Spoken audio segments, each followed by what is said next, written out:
స్నేహితులారా, విశ్వాసులైన మనలను దేవుడు పరీక్షిస్తున్నాడు. మనం విశ్వాసంలో పరీక్షలను, శ్రమలను ఎదుర్కోవాలి. ఓర్పుతో సహించుకోవాలి. దేవుని యందు నిరీక్షణ గలదానివి ఎదురు చూడాలి. దేవుడు తప్పక ప్రతిఫలం ఇస్తాడు. బంగారాన్ని, వెండిని అగ్నిలో వేసి వాటికున్న మస్టు మొత్తం పోయి ఒక అందమైన ఆభరణంగా మారుతుంది.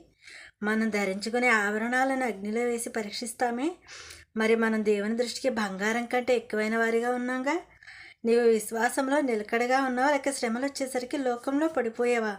దేవుడు పెట్టే శ్రమలను ఓర్పుతో నిరీక్షణగా సహించుకోవాలి. దేవుడు కార్యం చేస్తాడని ఆశగా చూడాలి.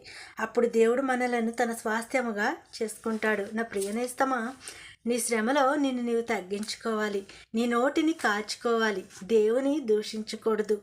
పట్టుదల కలిగి ప్రార్థనలో గడపాలి. మనసు నిలకడగా ఉంచుకోవాలి. శ్రమలో నీవు విరగాలి, నలగాలి. అప్పుడే దేవునికి సంతోషపెట్టే కుమారుడిగా, కుమార్తెగా ఉండగలవు.